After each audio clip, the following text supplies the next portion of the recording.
Hello, Internet. Welcome to the Irish News Review Show. If you like it, hit that sub button. Let's get stuck into it. Okay, so here we go. We're looking at the top few stories here from the Journal. First of all, we have the government considering travel restrictions from Britain. Can't see that happening, to be honest. If they haven't done it before, I can't see why they do it again. I don't know why they didn't shut down the borders beforehand. To me, it just makes common sense. Then we have the usual.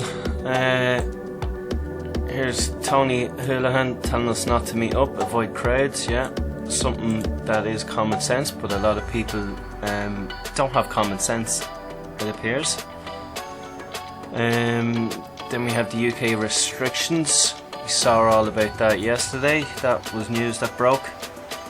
And then we have a scumbag here that's been released. And then we have proposal for visually dominant advertising at Stephen's Green rejected. Big whoop. Very quiet day on the front page for the Journal. And then we also have Dublin v Cork ladies football final. I believe Cork are ahead in that at the moment. Fair play. Here's the numbers. 500 cases. It's just been going up and up and up ever since the last restrictions were relaxed. That's no big surprise there.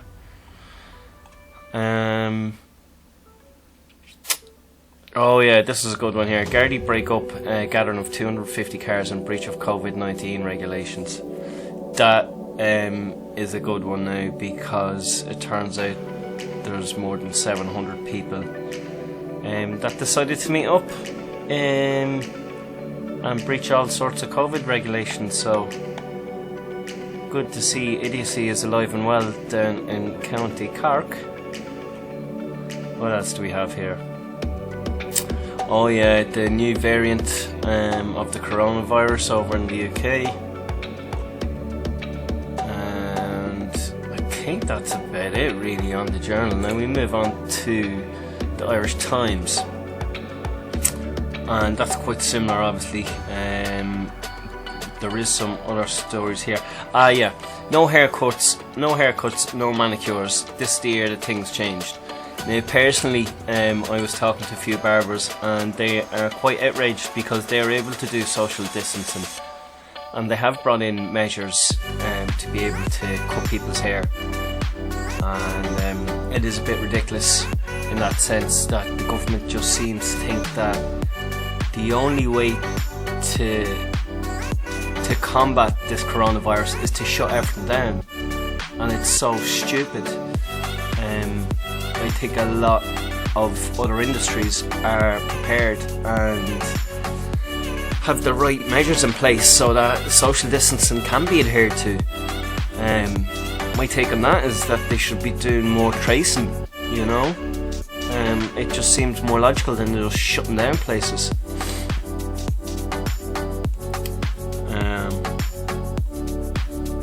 What else do we have?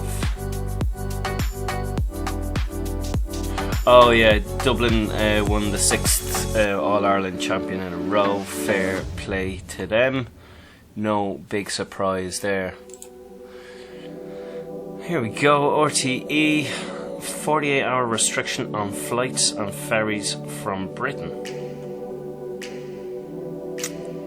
I don't think that has actually happened. The government is set to impose a suspension on almost all of travel from Britain following fears over the spread of the new strain. Okay, so the three coalition parties have agreed. Still working on final details, which will include a number of exemptions. There you go, including for essential workers and for delivery of goods into the country. So it's another half-arsed measure from the Irish government. I can't say I'm surprised. That Michael Martin is probably the biggest fool that has held that office. Now, he does come after a long line of fools, and a lot of shifty characters are in that position, and there's going to be another one in his position now to take over from him. So, logically speaking, our leadership and government have always been, in my opinion, a bunch of Mayfainers, and if you're not from Ireland, that means that they're only out for themselves. We're probably no different to any other government, but there's a certain Ahern and Haughey that was there before him that just really like to line their own pockets and give two fingers to the Irish public. So we'll move on to breakingnews.ie here. More talk about this half-arse ban. It's probably not going to change that, and tell you the truth, if they're still going to let people in. Anyway, the numbers are up to 500, as we know already. Playing Christmas carols to cows reduces carbon footprint, says an Irish farmer. Okay, so if you don't know already, the agriculture industry adds more carbon to the atmosphere than nearly all transport sectors together. And this is obviously a puff piece here, just farmers trying to get on the right side of people that are eco-conscious. But if it takes, I don't know, 20 barrels of water to make a hamburger, and they're using all those fuels and machines and everything to look after these cows, it's just not working out. It's just a puff piece. The farmers ruin the roads, they're always on the motorway, which they're not allowed, and the bottom line is that we don't actually need to eat meat at all. So there you go. It's proven you're healthier if you don't. So take from that what you will. Not a big fan of farmers. Charity overcomes pandemic to bring gifts to 10,000 homeless at Christmas. That's a great story. Now, 10,000 homeless people will receive a Santa box filled with Christmas gifts this week after charity successfully overcame COVID-19 challenges to run its annual appeal. Each year, Inner City Helping Homes holds annual Fill a Lose event where people are urged to donate shoe boxes wrapped in Christmas paper and filled with gifts and essential goods for the homeless. The Santa box are then gifted to the homeless people who are rough sleeping and who are in emergency accommodation hotels, B&Bs around the city. Last year, 20,000 Santa boxes were donated, but this year, the fundraising effort was put into jeopardy due to coronavirus. Well, that's good that this chap here, Anthony Finn, who's organising it, has went to these extraordinary efforts, and people have donated so much. And again, look, not to bash the government, but they just haven't addressed the homeless crisis that's been going on for decades in this country. What else do we have here? Dungeons & Dragons to start filming at Belfast Titanic Studio. Okay, great. World Stories. Passengers packed out trains out of London branded totally irresponsible.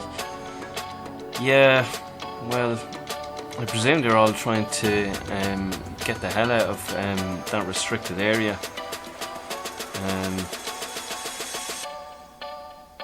As probably the authorities should have expected that to happen and took measures. The Scottish police double presence along the English border, again in response to the new COVID strain. It's all COVID really, isn't it? 9 killed in Afghanistan car blast. That's all bad news. I suppose there's some good news. Split Bosnian town holds first local election for 12 years. Fair play, democracy in action. Right, on to the Irish Independent. Here we go. The government has considered 2 days of restrictions. Like I told you, it wasn't a half-assed measure. So a whole 2 days. Maybe I'm reading that wrong. Or maybe they're just a bunch of muppets. Anyway, here we go. Here's another good story. For Elaine Murphy, the journey to motherhood took 20 long years. In the end, the generosity of our friend Laura Sutton in acting as a surrogate mum means that this Christmas will be spent with our daughter Iris. That's brilliant. More on The Independent if you want to read about that. That's a good story. So yeah, again, Dublin won the All-Ireland. No big whoop there. It's a puff piece about food and drink. Blah blah blah. Ivan Yates on a short-lived retirement, his father's death, and why he had an affair.